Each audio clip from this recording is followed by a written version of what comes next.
आज देश में टूरिज्म बहुत तेजी से ग्रो कर रहा है। हमारे ये प्राकृतिक संसाधन हो, नदियां, पहाड़, तालाब या फिर हमारे तीर्थ स्थल हो, उन्हें साफ रखना बहुत जरूरी है।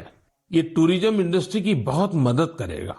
पर्यटन में स्वच्छता के साथ साथ हमने इनक्रेडिबल इंडिया मूवमेंट की भी कई बार चर्चा की है। इस मूवमेंट से लोगों को पहली बार ऐसे कितनी जगहों के बारे में पता चला जो उनके आसपास ही थे। मैं हमेशा ही कहता हूं कि हमें विदेशों में टूरिज्म पर जाने से पहले हमारे देश के कम से कम 15 टूरिस्ट डेस्टिनेशन पर जरूर जाना चाहिए। और यह डेस्टिनेशन जिस राज्य में आप रहते हैं वहां के नहीं होने चाहिए, आपके राज्य से बाहर किसी अन्य राज्य के होने चाहिए। ऐसे ही हमने स्वच्छ सियाचिन, सिंगल यूज प्लास्टिक और ई वेस्ट जैसे गंभीर विषयों पर भी लगातार बात की है।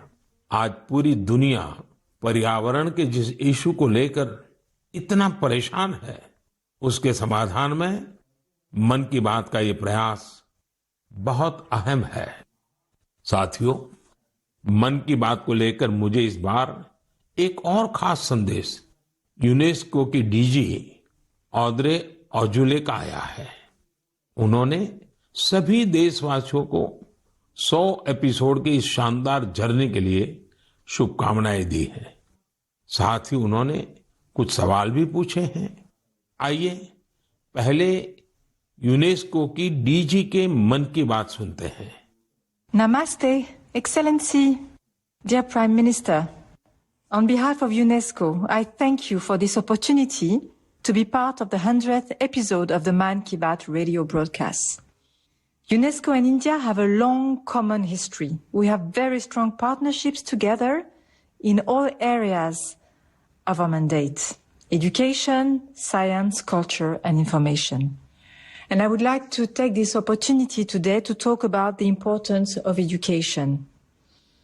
UNESCO is working with its member states to ensure that everyone in the world has access to quality education by 2030.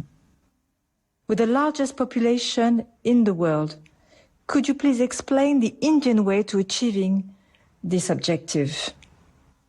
UNESCO also works to support culture and protect heritage, and India is chairing the G20 this year. World leaders will be coming to Delhi for this event.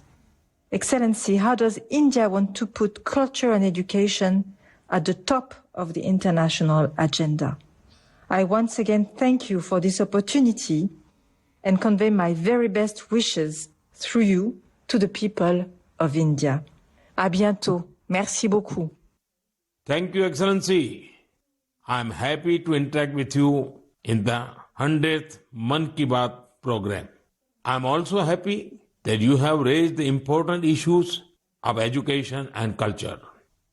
साथियों, UNESCO की DG ने education और cultural preservation यानी शिक्षा और संस्कृति संरक्षण को लेकर भारत के प्रयासों के बारे में जानना चाहा है।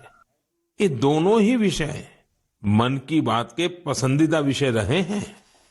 बात शिक्षा की हो या संस्कृति की, उसके संरक्षण की बात हो या संवर्धन की, भारत की यह प्राचीन परंपरा रही है।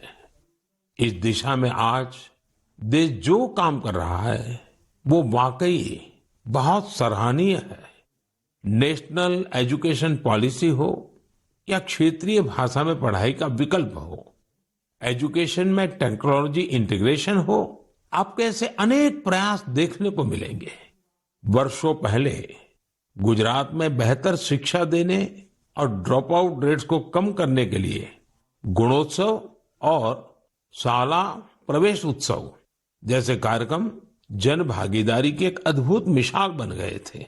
मन की बात में हमने ऐसे कितने ही लोगों के प्रयासों को हाईलाइट किया है जो निस्वार्थ भाव से शिक्षा के लिए काम कर रहे हैं।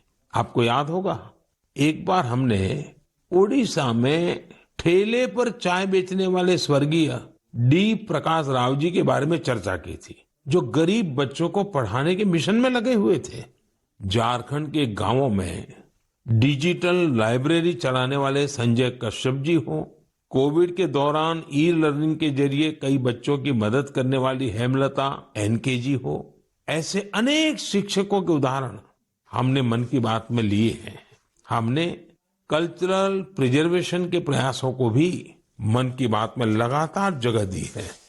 लक्षद्वीप का कुम्मेल ब्रदर्स चैलेंजर्स क्लब हो या कर्नाटका के क्वेमश्री जी कला चेतना जैसे मंच हो, देश के कोने कोने से लोगों ने मुझे चिट्ठी लेकर ऐसे उदाहरण भेजे। हमने उन 3 कॉम्पिटिशन्स को लेकर भी बात की थी जो देशभक्ति पर गीत, लोरी और रंगोली से जुड़े थे। आपको ध्यान होगा, एक बार हमने देश भर के स्टोरी टेलर्स से स्टोरी टेलिंग के माध्यम से शिक्षा की भारतीय विधाओं पर चर्चा की थी। मेरा अटूट विश्वास है कि सामूहिक प्रयास से बड़ा बदलाव लाया जा सकता है। इस साल हम जहां आजादी के अमृतकाल में आगे बढ़ रहे हैं, वहीं G20 की अध्यक्षता भी कर रहे हैं। यह भी एक वजह है कि एजुकेशन के साथ साथ डाइवर्स ग्लोबल कल्चर्स को समृद्ध करने के लिए हमारा संकल्प और मजबूत हुआ है।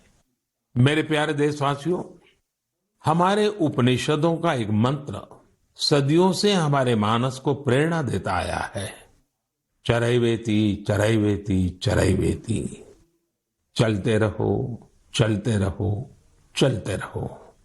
आज हम इसी चरैवेति चरैवेति की भावना के साथ मन की बात का 100वां एपिसोड पूरा कर रहे हैं। भारत के सामाजिक ताने बाने को मजबूती देने में मन की बात किसी भी माला के धागे की तरह है जो हर मनके को जोड़े रखता है। हर एपिसोड में देशवासियों के सेवा और सामर्थ्य ने दूसरों को प्रेरणा दी है। इस कार्यक्रम में हर देशवासी दूसरे देशवासी की प्रेरणा बनता है। एक तरह से मन की बात का हर एपिसोड अगले एपिसोड के लिए जमीन तैयार करता है।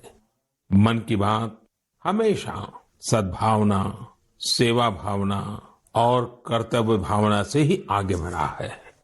आजादी के अमृत काल में यही पॉजिटिविटी देश को आगे ले जाएगी, नई ऊंचाई पर ले जाएगी। और मुझे खुशी है कि मन की बात से जो शुरुआत हुई वो आज देश की नई परंपरा भी बन रही है। एक ऐसी परंपरा जिसमें हमें सबका प्रयास की भावना के दर्शन होते हैं। साथियों,